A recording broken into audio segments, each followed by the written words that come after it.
Assalamualaikum warahmatullahi wabarakatuh. Apa kabar anak-anak sekalian di rumah? Semoga kita semua dalam keadaan sehat walafiat dan bisa mengikuti pembelajaran hari ini dengan baik. Baik anak-anak, hari ini kita melanjutkan pembelajaran kita di tema 1, yaitu selamatkan makhluk hidup dengan mata pelajaran bahasa Indonesia. Kompetensi dasar yang akan kita capai pada pembelajaran hari ini adalah menyimpulkan informasi berdasarkan teks laporan, hasil pengamatan, baik yang didengar maupun dibaca. Oke, sebelum kita mulai pembelajaran kita hari ini, anak-anak di rumah jangan lupa berdoa terlebih dahulu ya, supaya pelajaran yang kita lakukan hari ini dapat kita pahami dengan baik. Oke, Ibu mulai. Yang pertama, nah kali ini pembelajaran bahasa Indonesia kita akan membahas mengenai laporan hasil pengamatan. Apa laporan hasil pengamatan itu? Nah, teks laporan hasil pengamatan adalah teks yang berisi informasi dari suatu pengamatan. Laporan hasil pengamatan berisi 3 hal penting. Nah, biasanya dalam teks laporan hasil pengamatan itu kerangkanya yang pertama diawali di bagian pertama itu disajikan informasi umum tentang objek yang diamati. Misalnya mengamati tentang tanaman jagung. Nah, informasi umum yang pertama kita tulis yaitu informasi umum mengenai tanaman jagung itu tanaman seperti apa, tumbuhnya di tempat seperti apa. Kemudian lanjut setelah informasi umum kita sajikan di bagian kedua kita tampilkan fakta-fakta dalam pengamatan tersebut. Misalnya, tanaman jagung itu untuk proses tumbuhnya perlu waktu berapa hari? Sesuai faktanya. Misalnya saat kalian melakukan pengamatan, oh tanaman jagung itu tumbuh sekian hari. Dicatat sesuai dengan apa yang terjadi di lapangan saat kalian melakukan pengamatan. Jadi fakta-fakta itu hal-hal sebenarnya yang terjadi di lapangan saat kalian melakukan pengamatan. Kemudian di bagian ketiga, setelah pemaparan informasi umum, fakta-fakta dari hasil pengamatan kalian, di bagian akhirnya kita membuat yang namanya kesimpulan dari hasil pengamatan kita. Jadi yang kalian harus ingat ya, ada 3 bagian penting dalam teks laporan hasil pengamatan. Yang pertama, informasi umum tentang objek yang diamati. Yang kedua, fakta-fakta dalam pengamatan. Dan yang ketiga, kesimpulan hasil pengamatan.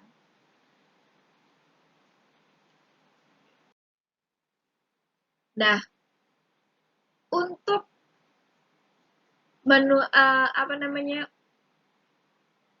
untuk menuliskan gagasan pokok dalam teks tertulis. Nah, biasanya teks laporan hasil pengamatan itu terdiri dari beberapa paragraf. Ya, Ibu ulangi, biasanya teks laporan hasil pengamatan terdiri atas beberapa paragraf. Nah, setiap paragraf pada teks laporan hasil pengamatan memiliki satu gagasan pokok. Ingat ya, setiap paragraf pada teks laporan pengamatan itu punya satu gagasan pokok. Nah, gagasan pokok disebut juga ide pokok, yaitu topik yang dibahas dalam paragraf tersebut. Gagasan pokok paragraf terletak pada kalimat pokok atau kalimat utama. Ya, ini sudah sering diulang mungkin kalian dari kelas 4, kelas 5 tentang gagasan pokok. Di sini Ibu akan ulas kembali bagaimana cara kita menentukan gagasan pokok dari sebuah paragraf. Ingat ya, gagasan pokok dalam sebuah paragraf.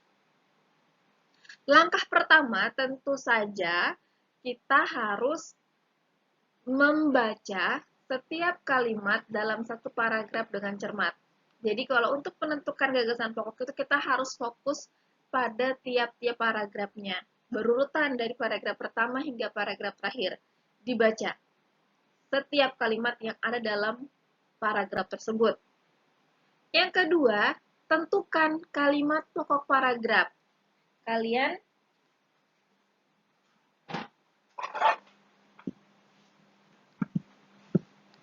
Oke, maaf. Kalian pasti ingat kan kalau kalimat utama atau kalimat pokok itu bisa terletak di awal paragraf, bisa di akhir paragraf, bisa juga gabungan antara awal dan akhir paragraf. Tentukan di mana ini kalimat utamanya.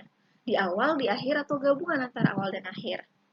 Nah, setelah kamu tahu di mana letak kalimat utamanya, nah disitulah ada gagasan pokoknya. Ya, jadi gagasan pokok atau ide pokok atau gagasan utama itu ada di dalam kalimat pokok atau kalimat utama. Jadi kalimat utamanya itu kalau kalian sederhanakan itulah yang akan menjadi gagasan pokoknya. Nah, bisa juga dengan menentukan gagasan pokok paragraf dengan menjawab pertanyaan apa sih yang dibahas di dalam paragraf tersebut, maka itulah gagasan pokoknya. Lanjut. Nah, jadi untuk membuat di setiap paragraf dalam teks laporan hasil pengamatan itu pasti mengandung satu gagasan pokok. Ini contohnya ya, ada 4 paragraf. Di setiap paragraf ada satu gagasan pokok. Jadi kalau kamu baca, gagasan pokok dari paragraf 1 sampai paragraf 4 itu pasti akan berkesinambungan. Lanjut. Nah, lalu kita akan belajar membuat kesimpulan paragraf berdasarkan gagasan pokok yang kita telah buat dari setiap paragraf tadi. Nah, lalu apa sih yang dimaksud dengan kesimpulan? Nah, tadi Ibu sudah sampaikan kalau kesimpulan itu pada teks laporan hasil pengamatan terletak di bagian akhir ya. Nah, kesimpulan adalah inti atau garis besar dari sebuah teks. Nah, ini jangan keliru dengan gagasan pokok. Kalau gagasan pokok itu dari sebuah paragraf, sedangkan kesimpulan ada inti atau garis besar dari sebuah teks, berarti secara keseluruhan, dari seluruh paragraf. Nah, kesimpulan dibuat berdasarkan gagasan pokok dan informasi yang terdapat pada teks. Lalu bagaimana cara kita menentukan kesimpulan? Perhatikan baik-baik. Langkah pertama, tentu saja kita harus membaca teks secara keseluruhan. Yang kedua, menemukan informasi penting yang terdapat pada teks. Nah, menentukan informasi penting ini bisa juga kalian gunakan menentukan gagasan pokok. Jadi informasi penting itu biasanya kan ada di dalam gagasan pokok. Kemudian setelah kalian temukan informasi penting dari setiap paragraf atau informasi penting dari atau gagasan pokok dari setiap paragraf, barulah kalian hubungkan gagasan pokok dan informasi yang diperoleh menjadi satu pernyataan. Jadi makanya biasanya kesimpulan itu bentuknya lebih singkat daripada teks asli karena hanya menyajikan bagian-bagian penting dari setiap paragraf saja. Nah, lanjut ciri-ciri kesimpulan yang baik. Nah, kita tadi sudah membahas bagaimana langkah-langkah untuk membuat kesimpulan. Nah, sekarang kita juga sudah menentukan kesimpulan paragraf dari teks laporan hasil pengamatan. Kali ini kita akan belajar tentang ciri-ciri kesimpulan yang baik. Ya, jadi kesimpulan yang baik itu seperti apa? Supaya apapun yang kita kerjakan itu menjadi kesimpulan yang baik. Yang pertama, merupakan inti dari sebuah teks. Jadi harus sesuai dengan teks asli. Ya, jadi kalau kita ingin membuat kesimpulan, itu harus inti dari sebuah teks yang kita akan buat rangkumannya, bukan dari inti teks lain.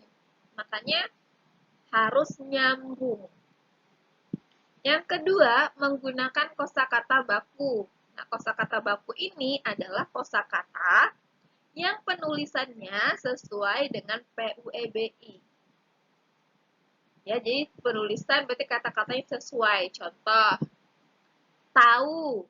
Kita biasa membacanya tahu, tapi tulisannya tahu. Lalu ada kata apotik. Biasanya kita sebut apotik. Nah, kosakata baku dari apotik itu adalah apotek ternyata. dan berbagai macam lainnya ya. Contoh kosakata baku kalian bisa cari di internet, contoh-contoh kosakata baku.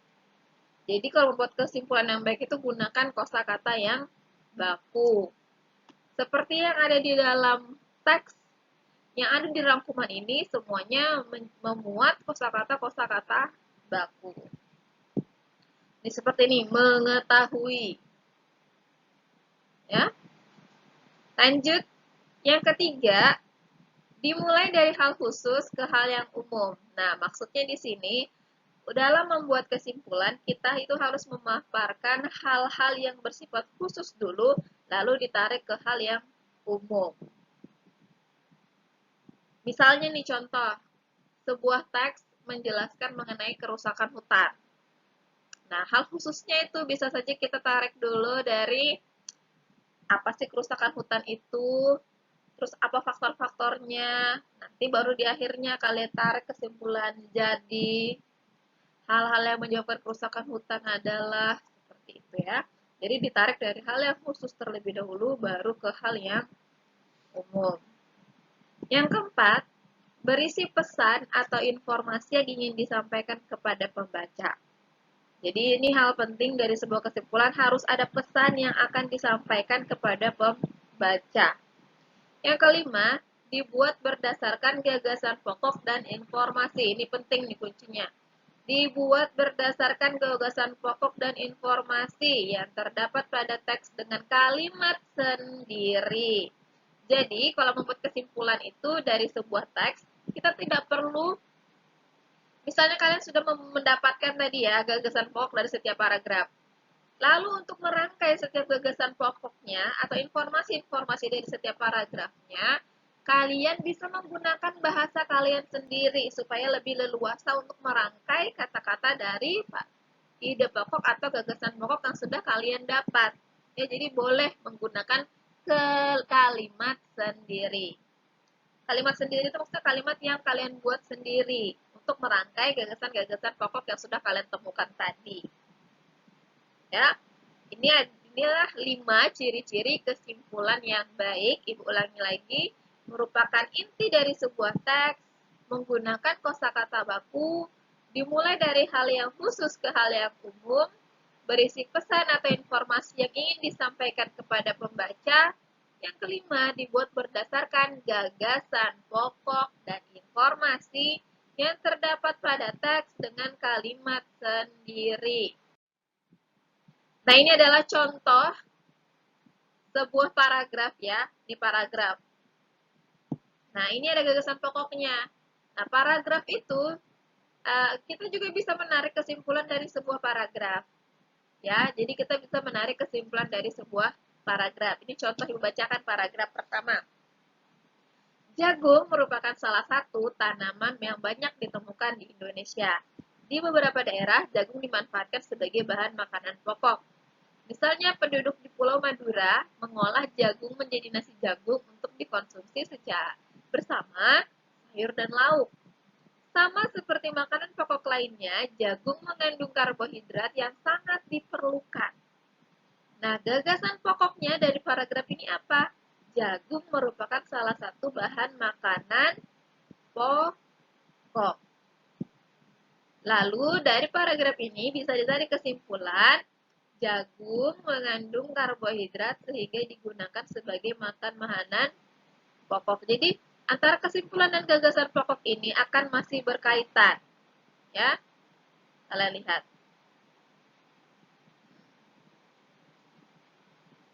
Lanjut. Nah, tadi di awal Ibu sudah menjelaskan bagaimana cara menentukan gagasan pokok dari teks yang dibaca. Maksudnya kita baca sendiri. Nah, sekarang ada juga informasi yang kita peroleh dari apa yang kita dengar. Ya, makanya di sini ditulis cara menentukan gagasan pokok pada teks yang dibacakan. Artinya orang yang membacakan, kita yang mendengar. Nah, itu ada sedikit perbedaan cara dalam menentukan gagasan pokoknya. Yang pertama, tentu saja kalau tadi teks yang kita baca, maka kita harus membaca ya. Berhubung ini teks dibacakan, maka kita harus mendengarkan dengan seksama setiap kalimat dari teks yang dibacakan. Nah, di situ letak perbedaan pertamanya. Kemudian, menuliskan kata kunci dari teks yang dibacakan. Kata kunci ini kata yang sering diulang atau yang menurut kamu itu penting dari paragraf tersebut atau dari teks tersebut. Supaya kamu mudah ingat. Kemudian yang ketiga, menentukan kalimat pokok paragraf. Mesti ditentukan ya kalimat pokok paragrafnya di mana. Kemudian yang keempat, menentukan gagasan pokok paragraf dengan menjawab pertanyaan apa yang sedang dibahas. Nah, lalu ini ada juga cara menentukan kesimpulan pada teks yang dibacakan. Satu, mendengarkan teks yang dibacakan secara seksama. Sama. Ini yang berbeda ya. Tadi kalau teks yang dibaca, yang kita baca sendiri, kita harus membaca teks secara seksama. Ini karena teksnya dibacakan, maka kita harus mendengarkan teks yang dibacakan secara seksama. Yang kedua, menemukan informasi penting yang terdapat pada teks, ini sama. Yang ketiga, menghubungkan gagasan pokok dan informasi yang diperoleh menjadi satu pernyataan. Ini juga sama caranya. Jadi pembedanya itu adalah kalau teks yang dibaca kita harus membaca, sedangkan teks yang dibacakan kita harus mendengarkan. Itu perbedaannya ya anak-anak ya. Oke, demikian pembahasan Ibu untuk pembelajaran bahasa hari ini. Jika masih ada hal-hal yang tidak kalian pahami, boleh sekali bertanya, baik di grup atau japri ke Ibu. Tapi Ibu lebih suka kalau kalian chatnya di grup ya. Jadi teman-teman yang lain juga bisa menyimak pertanyaan, jadi Ibu juga bisa membahasnya dengan teman-teman kalian yang lain. Baik anak-anak, Ibu akhiri penjelasan untuk mata pelajaran bahasa Indonesia kali ini. Semoga dapat kalian pahami. Wabillahi taufiq wal hidayah. Wassalamualaikum warahmatullahi wabarakatuh.